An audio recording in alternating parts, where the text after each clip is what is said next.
distinguished guests, ladies and gentlemen, to better illustrate ADB approaches, let me share a few of our key projects supporting air quality improvement. To start with, we can look at the BAQ2018 Air Quality Improvement Program in the People's Republic of China. Over the last decade, air quality in the greater Beijing region has deteriorated, leading to serious public health risks and impacts to the economy.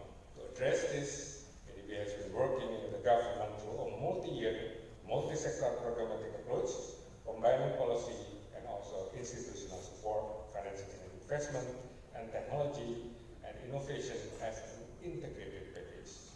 To date, the program has been developed through three main stages. First, we began with the initial technical assistance and $300 million policy-based loan in 2015 to support green policies and regulatory framework. ADB supported reform in heavy complex energy and socio-economic policies, including policy actions to switch from coal to clean energy, promote transport in urban areas, and increase use of biomass for energy in rural areas. This helped the provincial government roll out a comprehensive action plan for air pollution prevention and control. Second, we supported establishing green finance mechanism by launching Green Financing Platform in 2017 in partnership with the China National Investment and Guarantee Corporation. ADB is providing a $500 million loan, which is expected to leverage about $4 billion in domestic commercial financing to promote investment in air pollution reductions.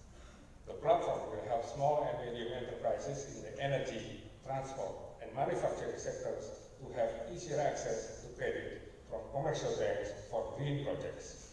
This addresses a critical barrier that limits green investment. Third, we follow up with another $500 million loan to help establish a regional emission reduction and pollution control facility, which aims to scale up green projects implemented by large enterprises. The facility will catalyze private sector investment to transfer and deploy high-level technology for major emitting industries. This includes preparation work for investment projects supporting hydrogen-based low-emission transport and geothermal-based district heating. At this early stage, we are seeing encouraging results that show the benefit of green policies and investment over business as usual. For example, since the implementation of the Comprehensive Action Plan for Air Pollution Prevention and Control in 2016, particulate matter PM2.5 in the greater Beijing area has declined by around 40% in 2017. Furthermore, with this improvement in air quality, the estimated number of deaths attributable to ambient PM2.5 in greater Beijing increased by 10% from around 95,000 to 85,000 in the same period. This kind of approach can be duplicated, tailored to local country contexts. Building on lessons from our work in China, we are applying a similar approach in Mongolia, beginning with $130 million policy-based loan tailored to address both outdoor and indoor air quality in Ulaanbaatar. The project supports interventions across multiple sectors. Short-term measures cover preventive healthcare, including policy actions to increase pneumonia, vaccination of children under the age of 5 years, and installing insulation and air filtration in new and rehabilitated kindergartens, schools, and also hospitals. Longer-term measures include effective policy reform and regulations, integrated urban and energy system, clean indoor energy sources and heating technology, and air quality awareness and monitoring. Likewise, in partnership with the Central Asia Regional Economic Cooperation Program, we are supporting greenhouse gas inventories and investment roadmap for low carbon and green growth in several cities in Central West of Asia. This will bring climate change, air quality, and health benefit through future investment. This program complements ADB main investment in sustainable infrastructure. This has included a commitment of $25 billion in climate financing between 2011 and 2017. In line with our 2020 climate finance target of $3 billion in annual investment into clean energy, ADB approved just over $2 billion for 25 renewable energy and energy efficiency projects in 2017 alone. This includes scaling up support for solar and wind, particularly in remote and vulnerable areas. We are also supporting smart grids and energy storage technologies to integrate renewable energy into power systems. ADB also has significant investment in sustainable transport, such as mass rapid transit system and e-mobility. For example, ADB recently supported development of bus rapid transit BRT system in Peshawar and Karachi, Pakistan. These use modern technology to cut air emissions. These BRT corridors also offer safer, pedestrian-friendly, and more affordable transportation. This makes commuting more accessible to women, children, the elderly, and other vulnerable populations. Finally, ADB upholds environmental and social safeguards in all its projects, ensuring the best practices are incorporated into project planning and design. For example, ADB is supporting the construction of a new gas power plant in Khulna, Bangladesh, and with recommendation from environmental and health impact assessment conducted during project preparations, the power plant will be built with cleaner and more efficient power generation technology, reducing nitrogen dioxide emissions by 60%. Building on all this investment in sustainable infrastructure as part of its new strategy 2030, ADB has further committed to provide additional climate finance for 80 billion from 2019 to 2030. Ladies and gentlemen, looking ahead, I'm pleased to announce also that ADB has recently approved a new region-wide technical assistance to expand our air quality improvement operations. Our support will go towards developing city-level clean air action plans and stimulating further air quality investment in Bangladesh, Mongolia, Pakistan, Philippines, and Vietnam. We will also continue to draw upon the experiences of other Asian countries to evaluate innovative and cost-effective technology and policy options for addressing air quality. Among the cities include, here is the Vineyard, Vietnam, where we earlier heard its citizen vision for a cleaner and greener city in 10 years' time. Under the new technical assistance, we will work together to set the right green policies and enable green investment for cleaner air. Building on this, as part of a Green City Development Project, ADB is supporting green and resilient urban infrastructure improvement in Finland, including new public green space. Together, these integrated actions will bring Finland, Vietnam residents' vision closer to reality. In the spirit of this year, BAQ we welcome new collaboration and strategic partnership to boost our impact in ADB newest initiative.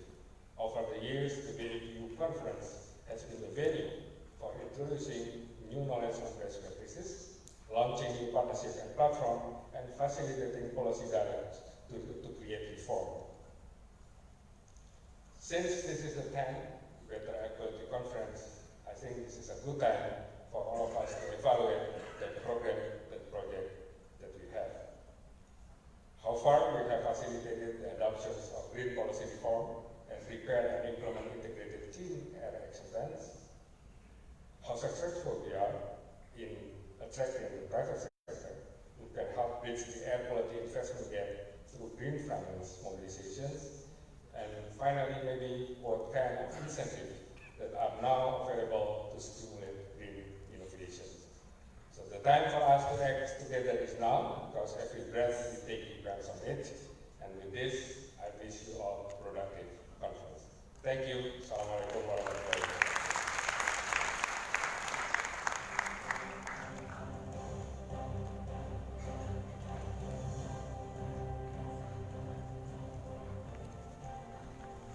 Thank you, Dr. Bambam.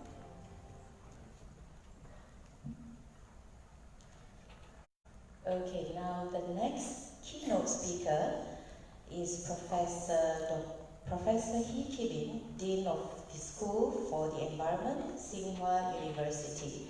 Now, Professor He is the Dean and Professor of members of the Chinese Academy of Engineering, School of Environment, Tsinghua University, China. He has over 20 years of research experience in air pollution control. Professor He has devoted to the research field of complex air pollution, especially PM 2.5, over the years. Ladies and gentlemen, I give you Professor He.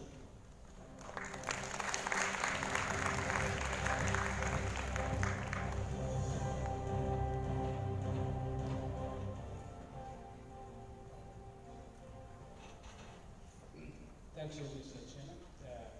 Good morning, everybody. It's my great pleasure to be here to share some of our experience in China for the Blue Sky Action. So I think 5 years ago, there is some information from the satellite has shown the PM2.5 concentration is quite high, especially in eastern China and northern India. And at that time, it's a haze polluted area. It could be covered more than 2.6 million square kilometers, almost 1/3 of China's national area. And also more than 600 million people has the health impact at a different level. So the Chinese government, the central government, state council, has just issued a very important action plan. We call it a National Clean Air Action Plan in the year September 2013. They have been required many kind of control measures, but very important goal is to set up for the three key regions, like the Beijing and Tianjin Hebei region, and Yangtze River Delta, and the Polar River Delta. They required those regions could be improved PM2.5 concentration by 25% for Beijing, Tianjin, and Hebei region within 5 years.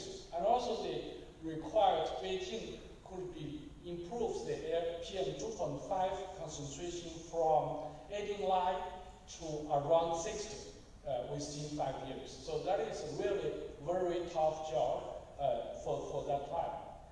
And then so how can we reach that goal? So the first we should understand what is happening.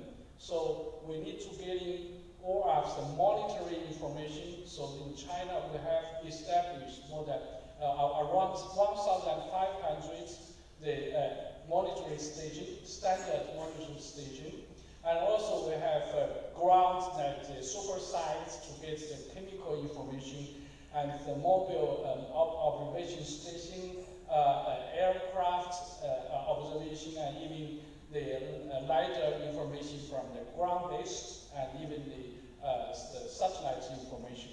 To understand the emission inventory, the source identification and source apportionments, and getting the right directions, what shall we do for the reduction of the emissions. So the real action has been done for the last 5 years. It's really the hard work. So there is a sum of them following the National Action Plan. The first is a coal consumption cap and the energy restriction. So as we all know, before 2013, from around the 2003 to 2013, the coal consumption in China is almost double within that 10 years. But from the recent 5 years, so the total national coal consumption has been reduced from in 2013 is 4.2 billion tons to 2017 is 3.9 billion tons. So that, and also the ratio of coal on total energy dropped from 67% to 16%. So it's really the important time point for the coal burning is really reduced the total in China. It's not a very difficult job. And the second one is a nationwide emission abatement project. So we have during the example is a coal burning power plant.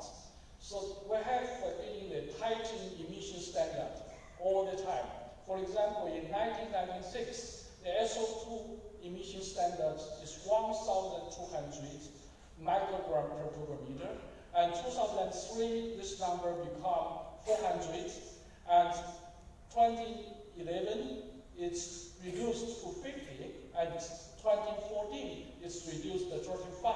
So now we call it the coal-fired power plants. The emission level is almost equal to the gas-fired power plants. So we call it ultra-low emission technicals for coal-fired facilities. So it's not only helping for the coal-fired power plants, and also the penetration of the emission control facilities has been helping in power plants and also the iron and steel industrial and cement industrial and even the glass industrial. So they have done a lot for the industrial control equipment. And another difficult issue we call is residential heating system. We have used the small stove for heating the residential, especially in rural area. Each family has their own system, one stove. So we have to switch coal. So the key point is to replace coal with a relatively clean energy, like natural gas or electricity. So according to the different regions, local conditions. So that is really the huge work. Actually, the State Council is one of the Vice Prime Minister coordinates the different departments from the National Reform and Development Committee and the National Energy Agency and the Minister of Environment Protection and also the Minister of Finance. So the first we have chosen the key area, we call it the 2+26 cities. So that actually is in Beijing and surrounding area as the important area. So last year, we started from 2016 or 17. So last year, we have 4 million households has been finished for the switch to natural gas and electricity. So we have finished almost 10,000 square kilometers coal-free region, so around Beijing. So it's just at the beginning. And also we have done a lot for the vehicle emission reduction with the tightened standards. So you can see for the gasoline vehicle from China 0, China 1 to today is China 5, and also for the diesel vehicle we have announced China 6 already. So the China 6 emission standard is the similar level, even tightened compared to the US and European and Japan standards. So that is the really works for the emission control for the reduction of the air pollution. So we have done not only those and even more. And what happened for the national emission, total emissions? So we can see within this recent 5 years, from 2013 to 2017, we're really getting the average reduction of the emission. For SO2 is almost a 60% reduction, and for NOx is 20%, and the primary PM2.5 is almost 30%. So the bad news is we still have the problem for the VOC, and the nationwide the VOC emission has a little bit increased, at 8% increase. That is still has the future work to do. And what happened for the concentration? So here we have shown for the nationwide, the PM2.5 in poor China, the Beijing and surrounding area, and Yangtze River Delta and the Polar River Delta.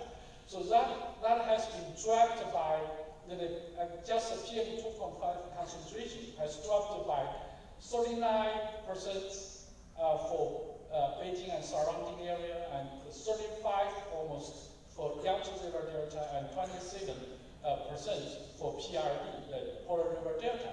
So compared to our target number 5 years ago, all of this region has getting a much better job for the area.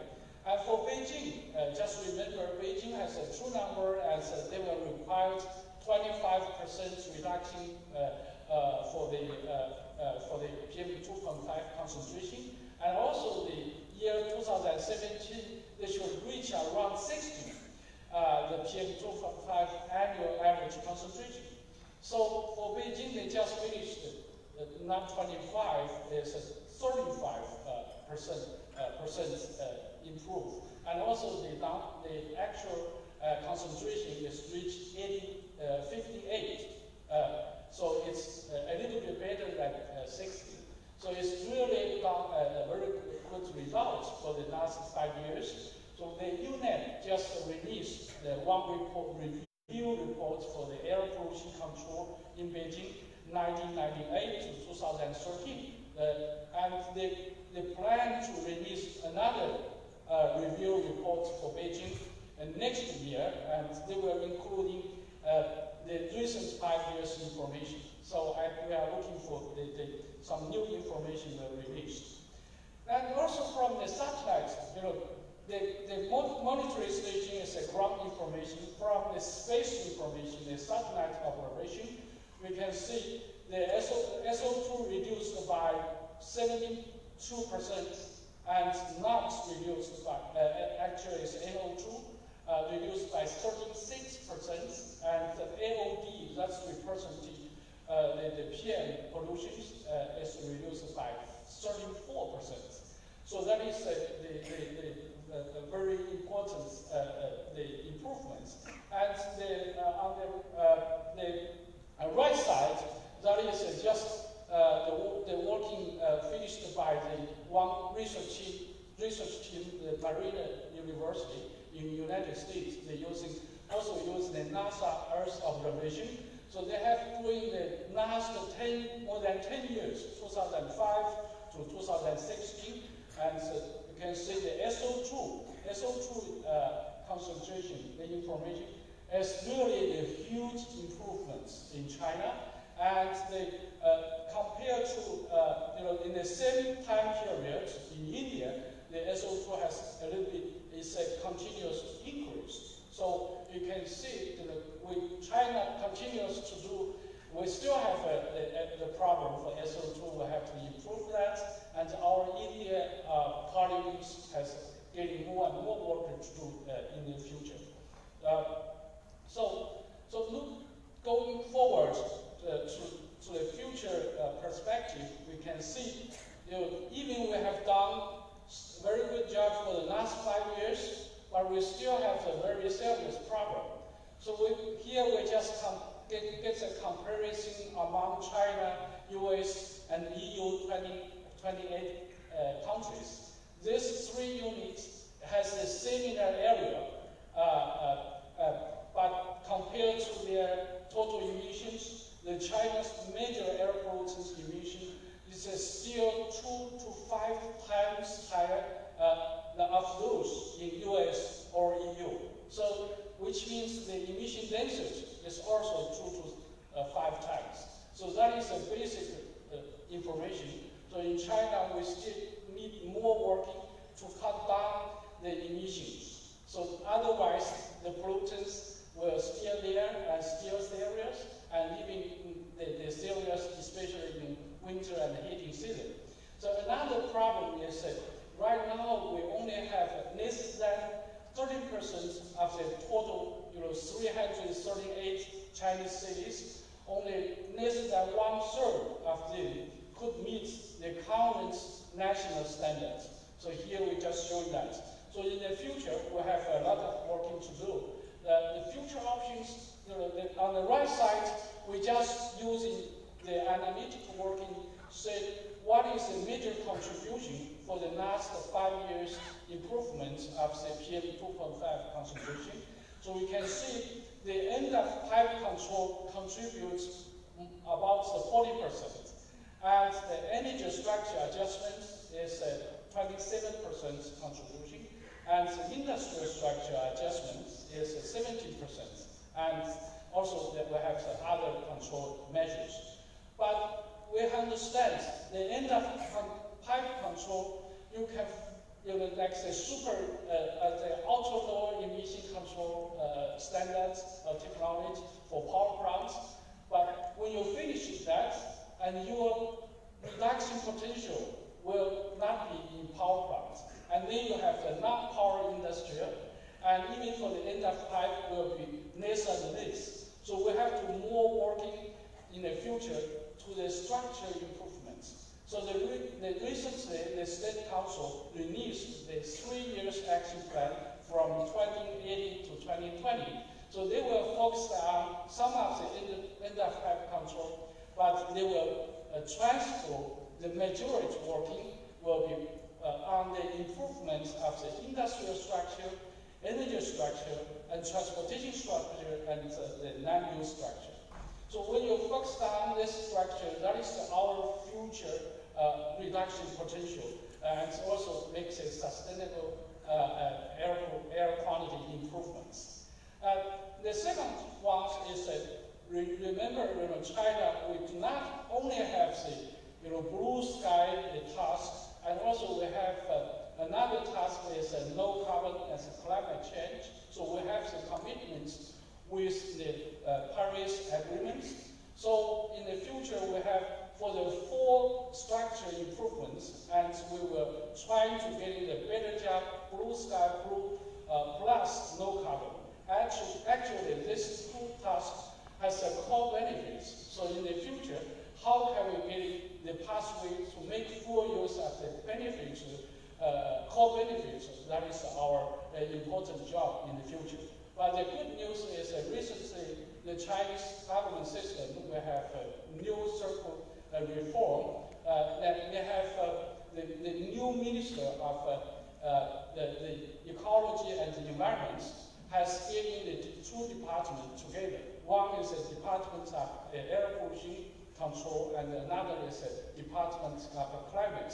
So before this year, the Department of Climate belongs to the National Reform and Development Committee. So it belongs to 2 different ministers, but now it's merged in the same minister as the MEE, Minister of Ecology and Environment.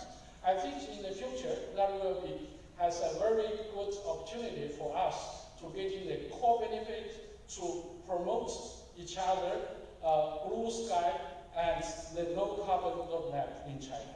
So I think I will stop there, and thank you for your attention.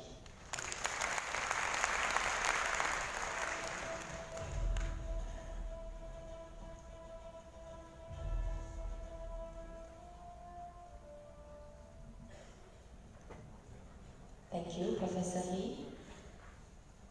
Ladies and gentlemen, the next speaker leads the work with the UN Environment, Air Quality and Mobility Unit in Asia Pacific, and he also coordinates the activities of the Global Fuel Economy Initiative, which aims to double the efficiency of the global light-duty vehicle fleet by 2050. Now, prior to joining UNEP in March 2013, he was the Transport Program Manager of Clean Air Asia, a non-stop, non-profit regional organization. Ladies and gentlemen, may we invite Mr. Bert Fabian, Program Officer, Air Quality and Mobility, UN Environment.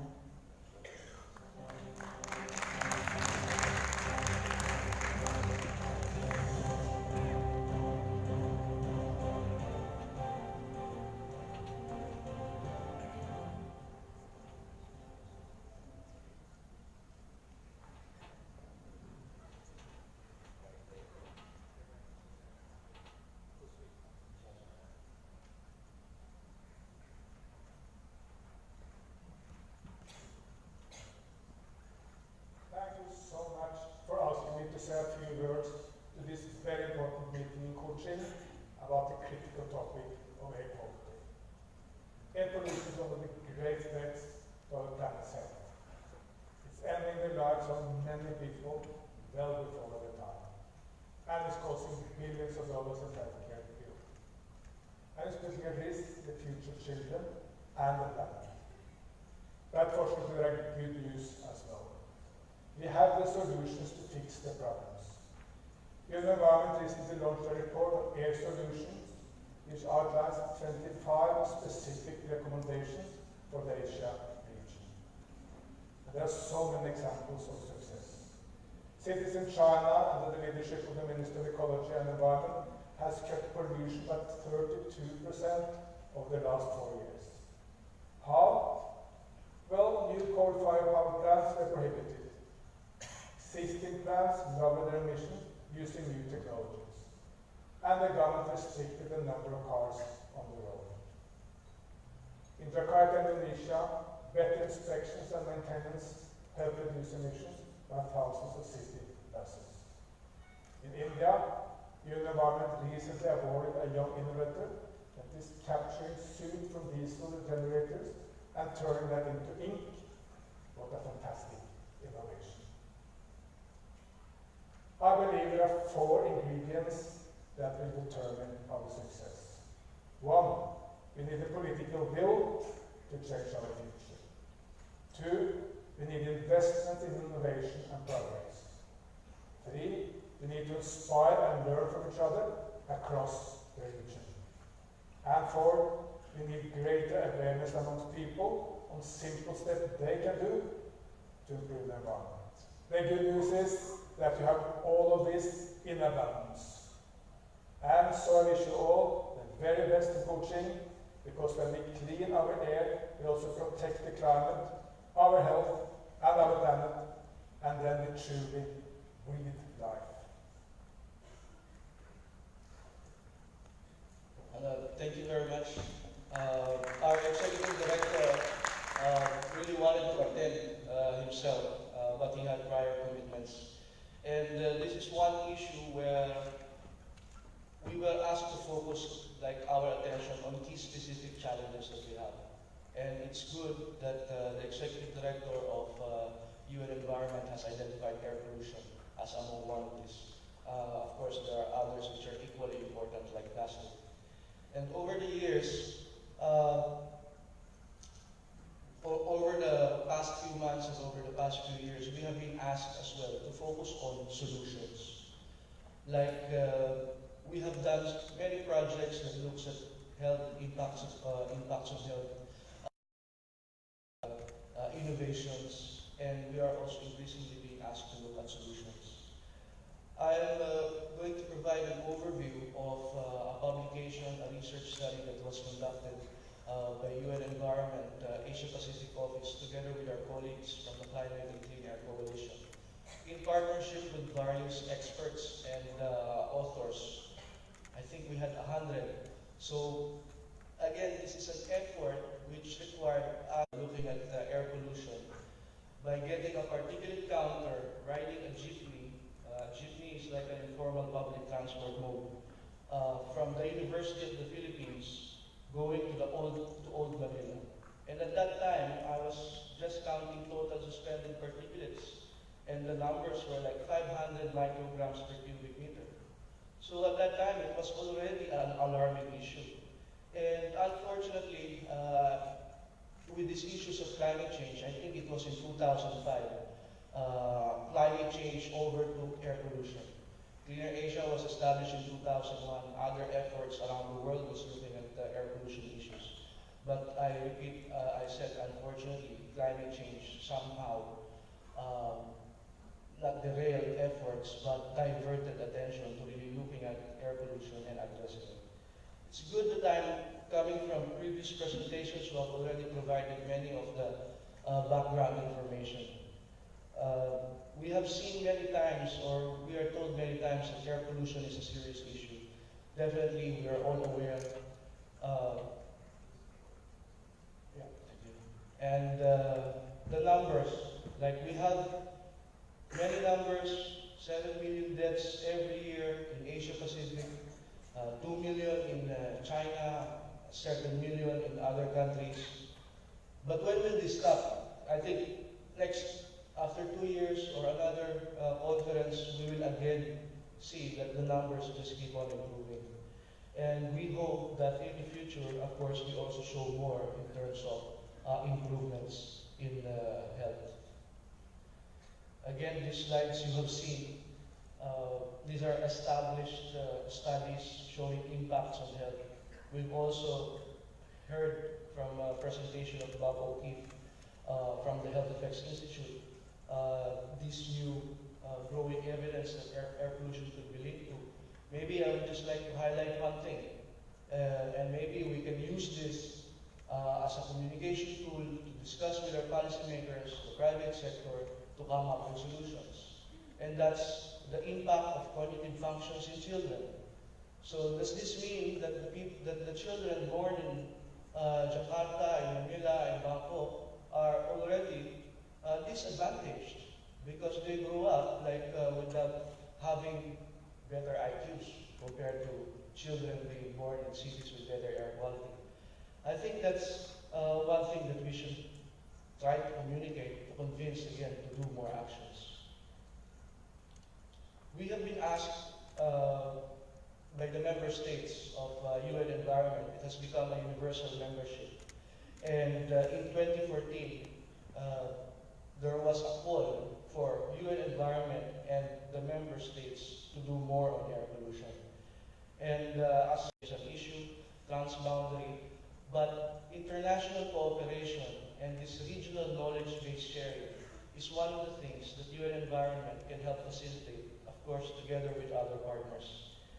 And the Asia-Pacific Clean Air Partnership was established in response to the call of government states or member states of UN Environment Assembly to try to do this, again, in partnership with other organizations, also because of the growing and aging population.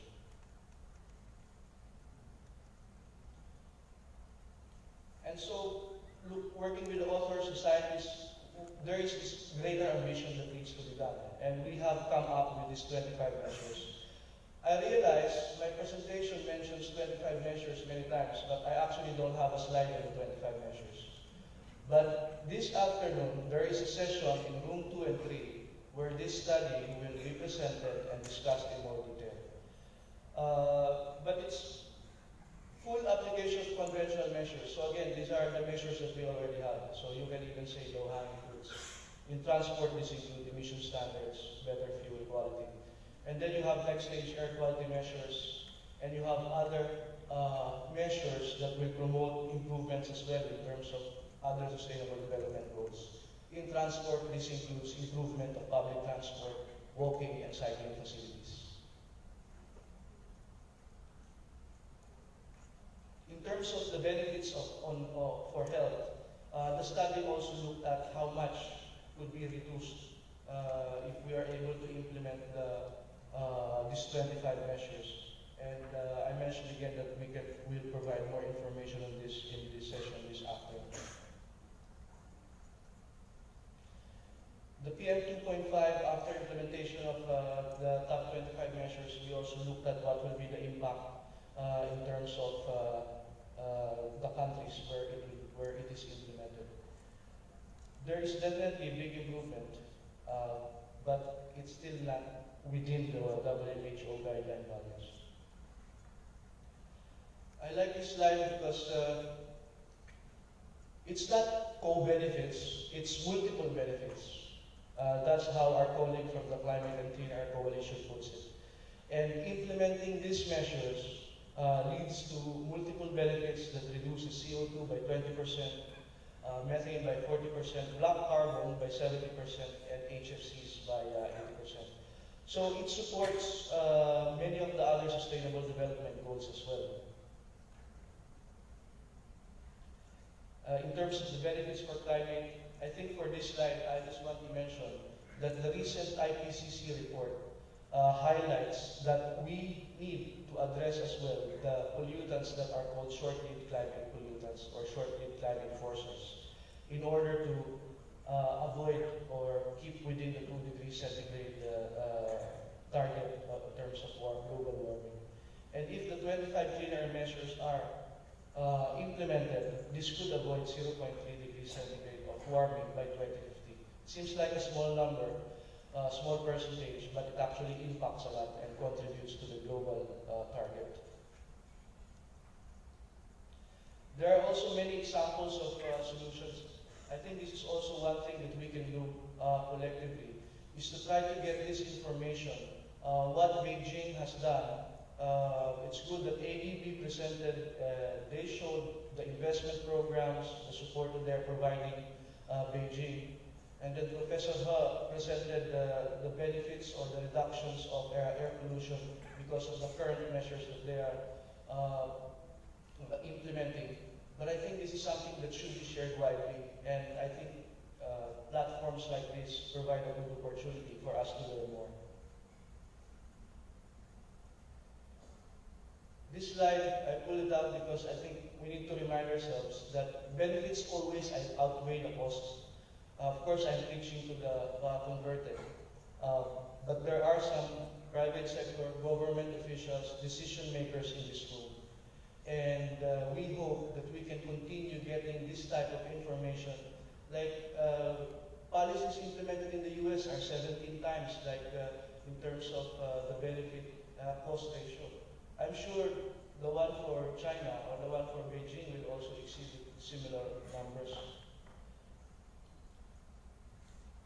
And in terms of looking at sulfur, this is one of the things where the UN environment is working heavily together with the Climate and Clean Air Coalition and other partners. So we try to support to phase down sulfur levels in fuel so that we can have more efficient but also cleaner vehicles. And many efforts are happening, and what we are seeing is most of the countries are now going towards 50 parts per million. And why are we doing this? These sets of slides try to put together so that we can prove that certain policies that we implement lead to concrete air pollution improvements. This is just a slide for Bangkok. In the 1990s, there is a slide that we always use. This is the experience of Hong Kong in terms of lowering sulfur in fuel. And the figures are similar. So this slide shows you completely, like what is the year that Bangkok implemented Euro 4 fuels, 50 parts per million? When did they implement Euro 4 vehicle emission standards? Like these two things should come hand in hand. And these two measures are one of the top 25 clean air measures. And you see that after 2015, you can see complete improvements.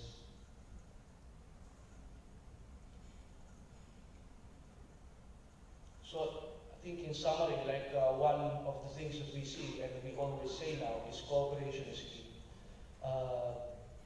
Together with the other development institutions, other NGOs, other countries to develop solutions to see how we can address the air pollution problem. Again, benefits outweigh the cost. We always hear that people will ask you, like, I've been going around many cities in Asia trying to see how we can promote better transportation and air quality. And if you face government officials, they always say, like, we need to do a cost-benefit analysis. We need to do this kind of analysis in order to convince the decision makers.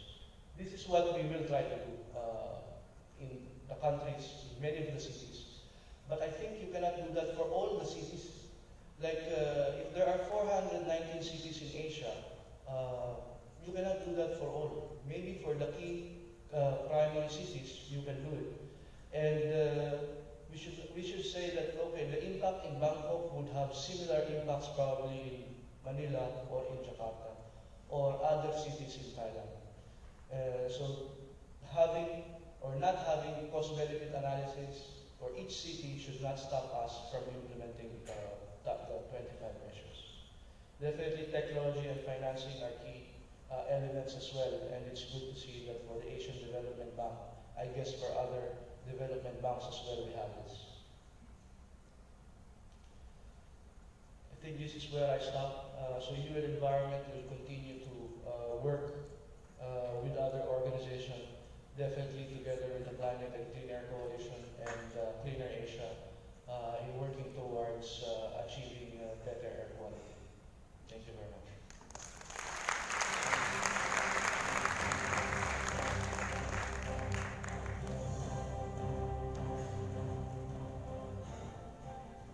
Thank you, Bert, from the UN Environment.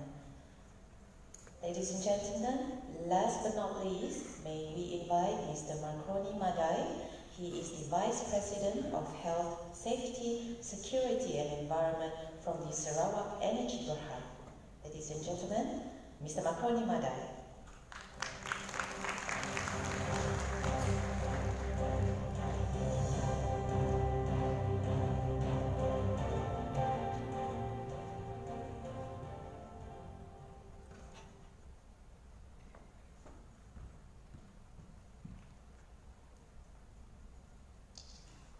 Very good afternoon to all. I think this is the last keynote address from us, and lunch is coming. My sincere thanks to the organizers, the Clean Air Asia, Clean Air Forum Society, Ministry of Energy, Science, Technology, Environment and Climate Change, and also the Natural Resources and Environment Board of Sarawak and LEB. Today I'm going to talk about clean energy, future energy. This is where we are today. I think it's a quick introduction who we are. We are the only power provider in Sarawak, vertically integrated power utility and energy development company. And we have the extensive transmission network and also distribution network. And it is really a tremendous growth for Sarawak Energy for the last 10 years. If you look at the manpower that we have today, it's about 5,000. It is about 51% increase within the last 10 years. Currently, we are serving about 2.7 population of Sarawak, and this is, of course, more than 500,000 customers that we have. First of all, I think if I look at the tagline, one of the descriptions of our conference today, it says that we are in the race of time. Perhaps when we talk about time, it is very subjective. We do not know how much time we have when we talk about data equality. And the other one is, caught my attention, is the immediate transformative action and also the technological innovation. And I do believe this conference will bring us to find a solution how to achieve data equality. And of course, the objective of the conference and all of us over here basically to improve air quality and reduce greenhouse gas emission in building a cleaner, greener, and healthier Asia, and also Malaysia as well. So this is us, Sarawak Energy. If you like to visit us, our HQ is just next door. It is the first green building in Sarawak, just 1 kilometer away. You can see from here. I'm glad to announce that we have the lowest tariff in the region and in Malaysia. So currently, in terms of state coverage, is beyond 95%, and the rural coverage is 91%. Of course, the aspiration from the state, we are trying to cover 100% by or before 2025. What is sustainability? For Sarawak Energy, we subscribe all the 17 sustainable development goals, but we are focusing on the 5 main goals, which is the affordable and clean energy, good jobs and economic growth. This is basically, we are one of the largest employers in Sarawak, and partnership for the goals, our partnership with International Association, and last but not least, the climate change. So, Sarawak Energy, basically, we focus on the holistic view of energy development. Of course, this is the energy security, energy sustainability, and also energy affordability. As I said earlier, we are having the lowest tariff in the region, in Asia, and also in Malaysia. And of course, in terms of sustainability, the generation mix that we have, 75% coming from the renewable hydro energy. And why hydropower? This is coming from the report from the ARENA in 2017. You can see over here, the levelized cost of energy by technology in USD cents is basically coming from the large hydro, which is about 4 USD cents per kilowatt hour. And this is very interesting pie chart. On the right, this is again to compare between Peninsula and Sabah, and on the right is Sarawak. Today, our generation mix is 75% coming from renewable and hydro energy, and combining this, if you look on the left, Peninsula and Sabah is only about 10%. So if you combine together Peninsula, Sabah, and Sarawak, it's only about 22%. So this is very significant numbers why it is green here in Sarawak. So you can see we are trying, moving forward, we are trying to maintain 75% and above in terms of renewable energy. This is our hydropower hydroelectric plants. Currently we have 3 in operation. The first one, of course, Batangai, commissioned about 30 years ago in 1984, which is about 110 megawatt. The second one, the largest in, one of the largest in Southeast Asia, which is BAQ, is about 2,400 megawatt. And the latest one, commissioned 4 years ago, which is Muru, with the installed capacity of 944 megawatt. And the new one, Ballet, is coming in on stream by 2025. But here I would like to emphasize that our HAP's project basically we are developing it in accordance with the International Commission on Large Ton, which is ICO. As I said earlier, tariff, comparing with other countries in Asia, we are the lowest one, which is the, if you talk about the average, it's about 6.2 cents per kilowatt hour, and we are lower than Peninsula Malaysia, about 38%. Of course, you want to compare with Singapore, it is beyond 100%. So with this lower tariff, actually, it is really attracting the power-intensive energy industry to come to Sarawak. And this is very important if you talk about climate change. One of the 5 main goals that we are focusing on in terms of decarbonizing our operation. So I'm glad to share with you that since 2009 until 2017, we have reduced the carbon intensity about 74%. So this is with the inclusion of BAQ and also Muru. So I do believe this contribute to the Malaysian government's target of COP21 by 2030, which is about 45%. Talking about sustainability again, when we do our HAP projects, we are actually guided by the Hydropower Sustainability Assessment Protocol, IHA. And you can see, you can Google it in the website, how it works. So basically, all our HAP projects are guided by this assessment protocol. As I said earlier, Balai is coming on stream. Today, it's only about 3,152 megawatt. With Balai on stream, our total capacity coming from the hydropower will be about 5,000 megawatt. And this is very exciting. We are trying to bring clean and renewable energy to off-grid communities. As you know, if you look at the map of Sarawak, it's very remote, there is no access to road, but we're trying our best to make sure that all our communities to receive the 24-hour electricity supply. And today, our state domestic coverage is about 95%. This is in 2017, and our rural coverage is about 91% in also last year. But recently, the state government actually has just approved 2.37 billion to bring the 91% up to 97 in 2020.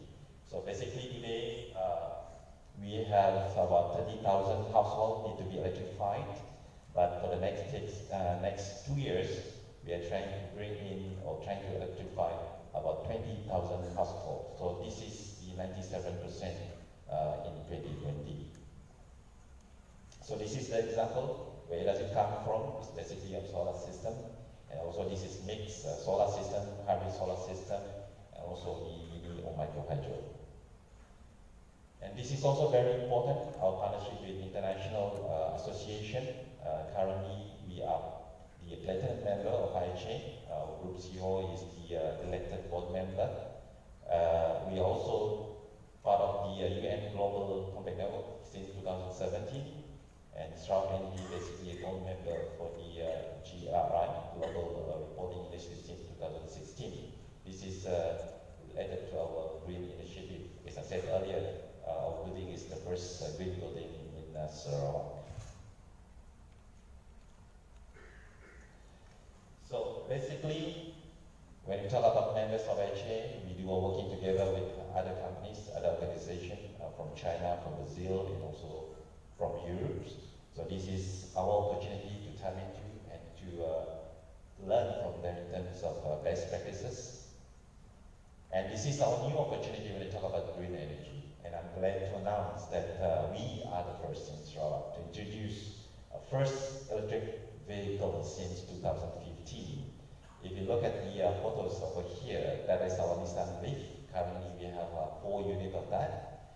And the EV scooters that we have introduced 2 years ago, and today we have more than 20 units basically used by the power plant, substation, and also the security for them to do patrolling day-to-day usage. So I think this is a good initiative. And the bottom part is basically the charging kiosk. And today we don't have it somewhere else in our brand, but we do believe in a little time they will be everywhere in terms of installing charging kiosks in Sarawak. This is our new opportunity. If you can see over here, this is our hydrogen project. We have been working on a project that is ahead of the development curve, hydrogen economy blueprint, particularly in the hydrogen fuel cell transportation. So as we speak, today we are building the first Southeast Asia first hydrogen production plant filling station in Kuching. So I hope that all of us hope that we can see a lot of few buses next year by Q2, perhaps buses that fueled by the hydrogen gas. And we believe that by having this, we will help to contribute to reduce the carbon intensity for the nation. And based on the International Renewable Energy Agency arena, perhaps hydrogen is the missing link in the global energy transition by 2050 in order for us to have a chance in meeting the Paris COP21 targets. In the long run, hydrogen will become a key element in 100% renewable energy system. So this is our pilot project now. It's being undertaken with the belief that we must always look ahead and explore the new ways of doing things or risk being left behind. This also provides an additional opportunity to capitalize on our position as sustainable energy developers and to explore other ways to green the transportation sector, in this case via research into hydrogen and fuel cell application. So this is my last slide, the future of Sarawak in our hand. After decades of experience, we're still finding ways to do better. As we are heading towards a new phase of growth, we have never forgotten our biggest commitment, that is to help to provide a brighter future for Sarawak. And of course, it is towards better air quality for our generation and generations to come. With that, I thank you.